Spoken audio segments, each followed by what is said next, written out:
It's 2 minutes in the clock. You are approaching to take down the turtle, and when you made the first strike on turtle, all of a sudden, the whole enemy jumps on you, while your roam is busy babysitting the marksman and you die. Most players think macro is a checklist. Take the turtle, rotate to gold lane, push the wave. They follow these rules mechanically, and they still lose. Not because the rules are wrong, because macro is not a rule book, it is a language. And until you learn to read it, you are not playing the game. You are reacting to it. The players who dominate every match are not following a checklist. They are reading a situation and making the only logical move. Today, I will teach you how to do exactly that. What if there was a framework which could turn you into a god of macro, the puppet master of the battlefield who controls everything? I have been playing this game for 7 years, with over 20,000 matches under my belt. More than 8,000 of those matches were spent studying macro decisions alone, what went right, what went wrong, and exactly why. Most of the time, I play solo rank. Trust me when I say I know what it costs to lose a match to a macro decision you did not understand. This is not just a random macro video. This is a journey I have designed, where I have compiled everything about Mobile Legends macro into a single definitive framework. By the end of this journey, you will master adaptive macro. Before we begin, forget everything you think you know about macro. Clear your mind. What you are about to learn is not a checklist. It is a framework. And a framework does not just give you answers. It teaches you to find the answer for any situation the game throws at you. We are starting our journey with one of the most important aspects of macro, map awareness. This is the absolute fundamental of all macro. Without it, your entire macro knowledge will be useless. You have probably heard this many times before. Look at the map. But it is not just about looking at the map. It is about knowing exactly what you have to see in the map. What does a map show you? It gives you an overview of the present situation. You can see where your teammates are, the positions of your minions, the positions of the enemies that are exposed to your teammates, and the spawn timers of the turtle, lord, and buffs. But information is not just what you see. It is also what you don't see. Every time you cannot see an enemy on the map, you have to stay alert and do logical deduction of their position. This is where the advanced concept of ghost tracking comes in. Every time an enemy vanishes, they are moving toward a resource. Here is what this looks like in practice. Imagine it is Minute 3. You see the enemy jungler at the bottom river, then he disappears. Most players panic and retreat, but you apply the law of inertia, one of the 3 sub-laws inside ghost tracking. The law of inertia states this: enemies cannot teleport. A hero moving from the bottom river to the gold lane takes 10 to 12 seconds. So if he vanished 6 seconds ago, he is still in transition. He cannot be at your gold lane yet. You know this. Your gold laner does not need to back off. They need to keep farming. Because the gank is not here. It is still 6 seconds away. Before the 6 seconds ends, your gold laner goes under turret safety because a potential gank might happen. That single deduction protects your gold laner's farm and does not break their rhythm. That is ghost tracking as a live macro weapon. I have a whole designated video on this topic on this channel, which you can check out later. But as we progress in our journey to adaptive macro, we will refer back to map awareness, and I will elaborate more on exactly how you utilize it in different situations. To help you relate to the phases of macro, I will break down macro according to the 3 phases of the game: early game, mid game, and late game. In the early game, everything you do has only one goal, which is to create a positive farm gap from your enemy. To do this, first, you have to ensure you secure all of your resources. The second thing is, you prevent the enemy from getting their resources. So, how can you do it? You do it by last hitting the minions and preventing enemies from last hitting their minions, by freezing lanes, by invading the enemy jungle, by killing your opponent, by securing the turtle, and so on. But how do you actually execute all of this? As the game starts, all the laners move towards their lanes. But if you are a jungler or a roamer, you have critical choices available to you. Depending on what you do, it can impact your whole match. If you take the blue buff first, your jungle path will end in the bottom lane. If you take the red buff first, your jungle path will end in the top lane. At the end of every jungle cycle, you will get an opportunity to gank a lane. So, to To find the answer of which buff to take, another critical question arises. Which lane should you gank first? As we are developing adaptive macro, we will take decisions based on the situation. Gold laners are usually the heroes who are strong in the late game, and exp laners are usually stronger in the early to mid game. Helping your exp laner dominate early will give you an advantage in the first turtle fight. Helping your gold laner early will boost your team fight damage output later. But there is another massive thing you have to consider. Who has the better or worse matchup? This brings us to the concept of the power spike. Power spikes are different for each hero. Some heroes are stronger in the early game, while some heroes are stronger in the late game. So naturally, if one of your laners is facing a hero whose power spike is in the early game, they will have a hard time in a 1 versus 1 situation. If you help a winning lane, you ensure that your teammate becomes overpowered. But if you help a losing lane, the first thing you want to ensure is preventing your losing lane from feeding, which will at the same time prevent your opponent from turning overpowered. Because a fed enemy XP laner can really destroy you in the early to mid game. That is why if your exp laner is facing a losing matchup, you can prioritize the first rotation on the exp lane. But except for that specific situation, prioritizing rotating on the gold lane first is better, because it ensures your gold laner does not fall behind. However, just rotating in a lane is not enough. You have to make a successful attack to get a benefit out of your rotation. How do you actually make a successful attack?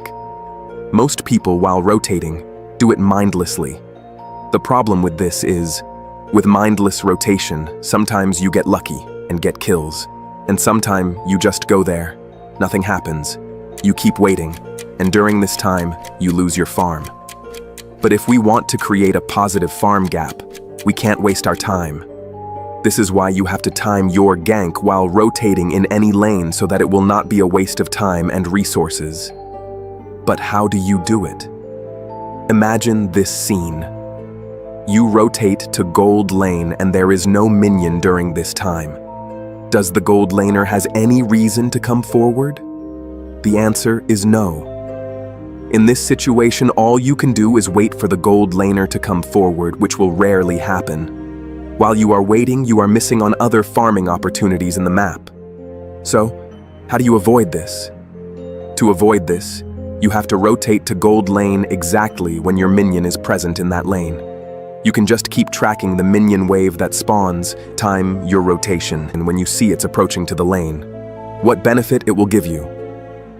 This time, the enemy marksman has to come forward because he needs the minion farm.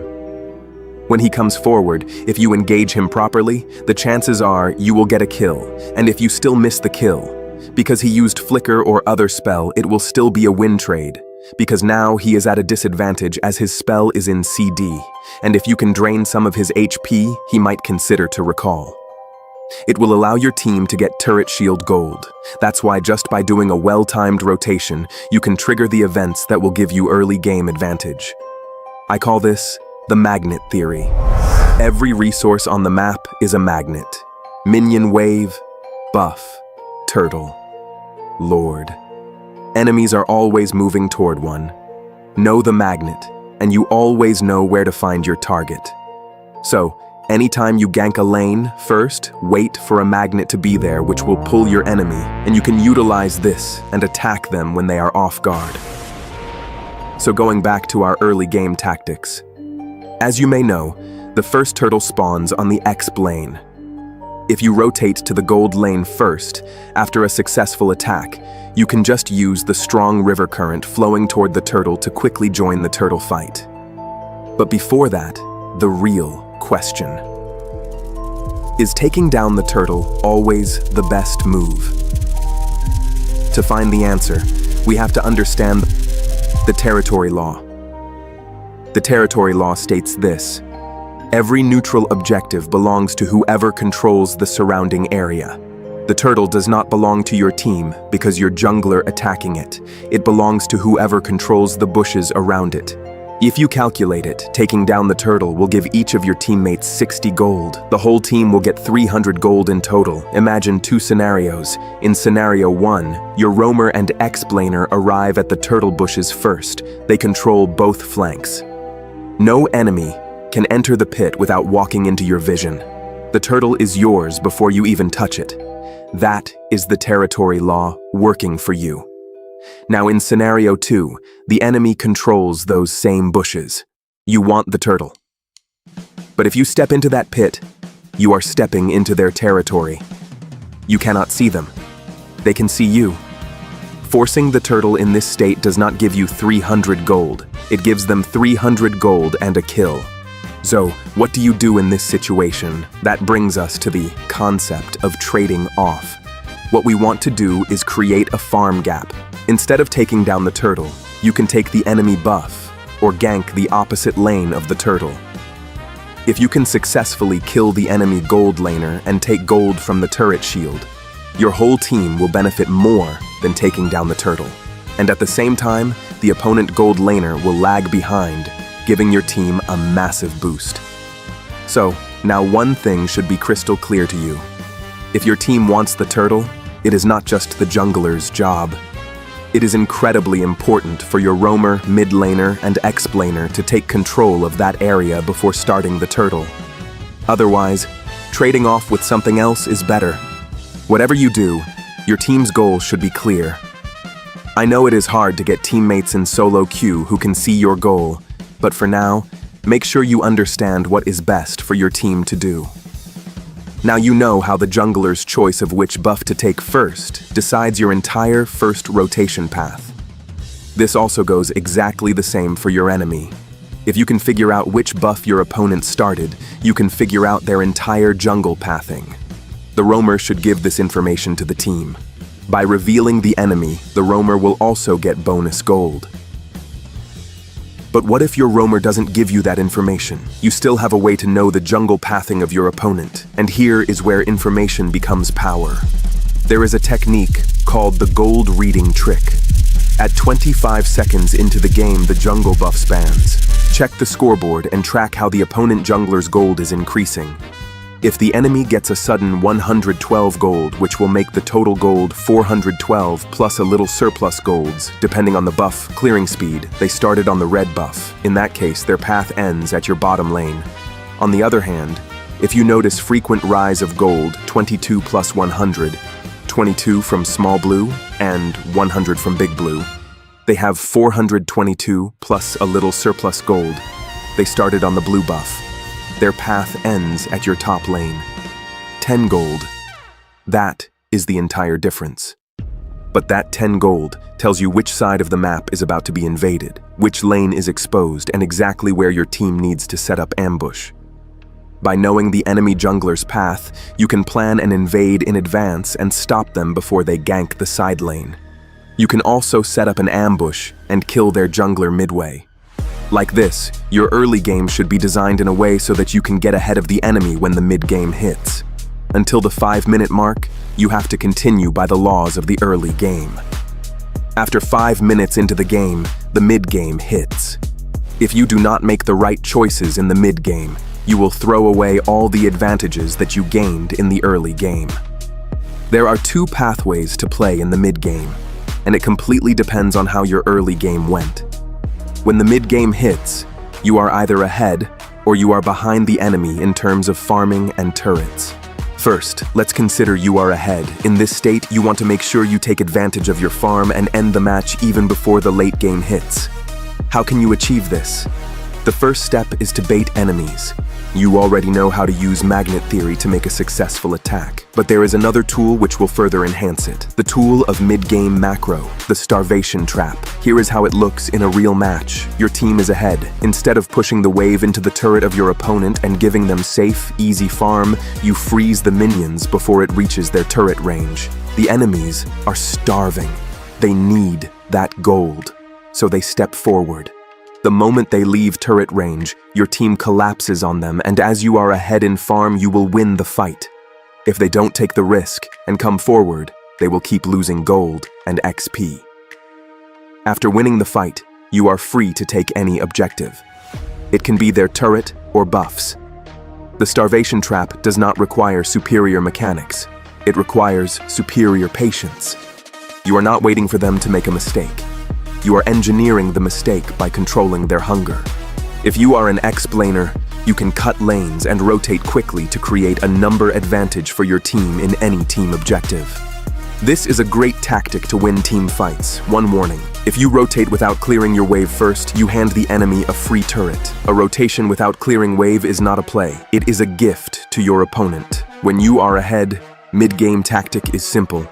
Make successful team fights and take objective right away. The objectives are turret, turtle, buffs. How long do you continue this state? You continue like this until the first Lord spawns. If no one takes down the third turtle, the Lord will spawn at 8 minutes. But if any team takes down third turtle, the Lord will spawn 2 minutes after taking down the third turtle. If you are ahead in farm, it can be a very wise choice to take the Lord after 12 minutes, because the Lord will be enhanced after 12 minutes. Beside this, before 12 minutes, inhibitor turrets have heavy shields which make it incredibly hard to push. After winning the Lord, whether you will be able to end the match or not greatly depends on how you align the lanes. As you know, the mid lane is shorter than the other 2 lanes. It is wiser to not clear the mid lane until the super minion waves reach the other 2 lanes and advance a bit. If you can align the minions in a way where all 3 lanes, along with the Lord, will attack the turrets at the exact same time, it will be nearly impossible for enemies to defend. Even if you fail to end the match, you should be able to take down all the inhibitors. But if a situation arrives where you cannot take all the inhibitors, and you must choose which one to take down, it is always better to take down the side inhibitors first. It is much easier for enemies to clear waves in the mid lane from their high ground than clearing waves in the side lanes. That means taking side inhibitors puts permanent massive pressure on them. But what do you do if you are behind when the mid game hits? Now, your goal has changed entirely. Your main goal in this situation is to minimize the farm and turret gap that your opponent has created. The first thing is to avoid aggressive fight engagements until you catch up to the farm level. Your ego wants you to fight back, but you lack the farm and damage, therefore you must swallow your pride. Use all your skills purely to defend the turret and clear waves. You are not losing, you are waiting. Every wave you clear safely is a step closer to the counterattack window, the exact moment when your farm catches up and your power spike activates. Do not force that window open, let it open itself. Wait for your opponent to make a risky engagement, like a forced turret dive. In a word, avoid head-to-head fights entirely. Only use counterattacks or just defend. If you don't make mistakes, there is a high chance you will catch up to the farm or successfully drag the game to the late game.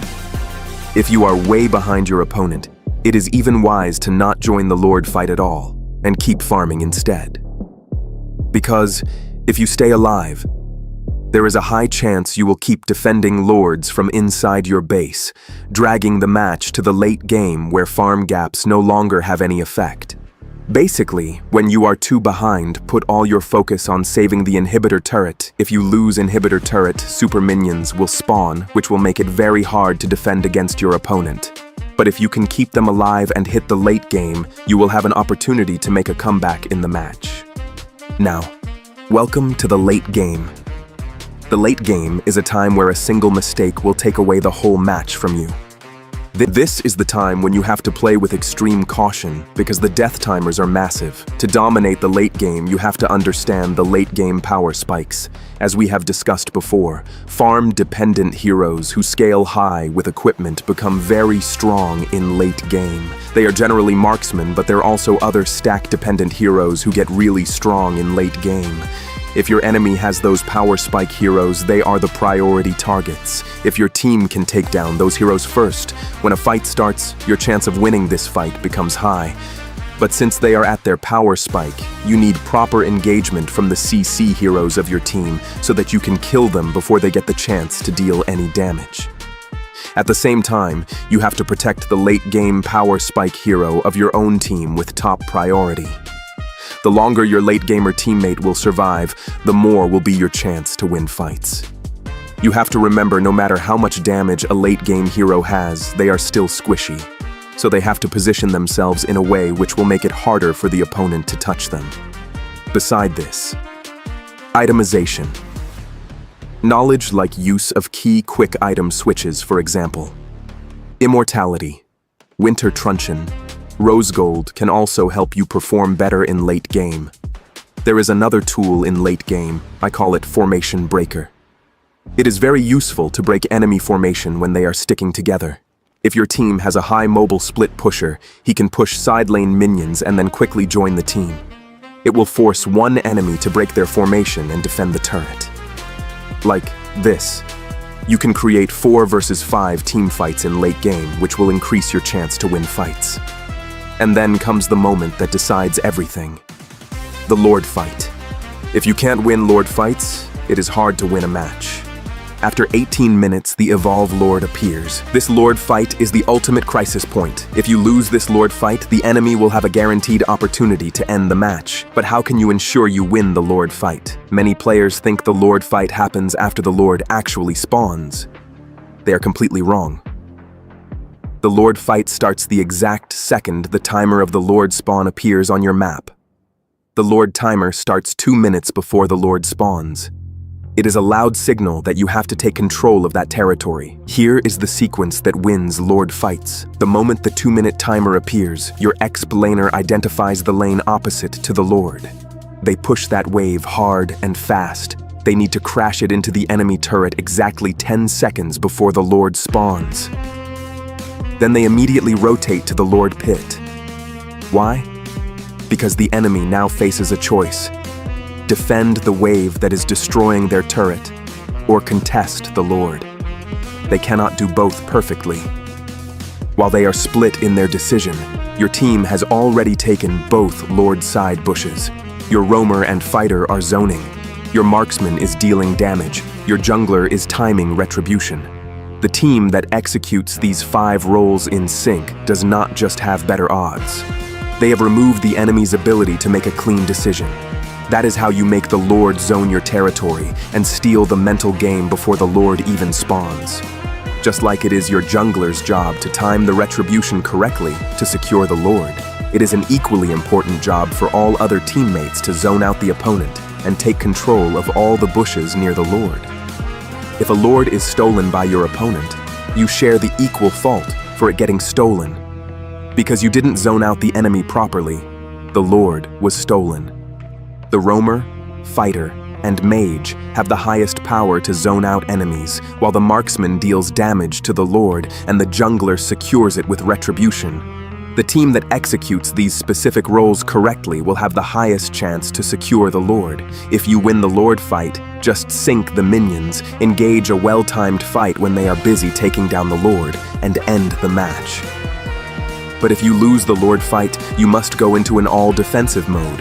Ensure you put all your focus on defending the base. Because as long as the base is alive, the match is alive, and you will always have a chance to make a comeback. Lock in these 7 laws of adaptive macro. 1. Your only goal in the early game is a farm gap. Every decision traces back to that. 2. Rotate when matchup and magnet theory say the enemy is off guard. Help the losing lane only to stop a feed, never because you feel like it. 3. The turtle is territory before it is gold. No vision, no attempt. 4. When you are ahead, weaponize starvation. Take the 12-minute Lord, sink the waves, and end the match before the comeback ever arrives. When you are behind, be patient. Farm the minions. Save the turrets. 5. Hunt the priority target first. The fight begins, you delete their power-spiked hero, and at the same time, you protect your own. 6. The Lord fight begins the moment the 2-minute timer appears, not when the Lord spawns. 7. The match ends when your base falls. Until then, the comeback is always on the table. Every match gives you a situation. Adaptive macro gives you the answer. Master the reading, and no situation will ever confuse you again. You are no longer the player who reacts. You are the strategist who decides. You are the puppet master, and from this moment, every match belongs to you. This is just the beginning. In the next video, we go deeper. I will show you how your draft writes the entire adaptive macro before the match even begins. Until then, stay sharp, stay logical, and I will see you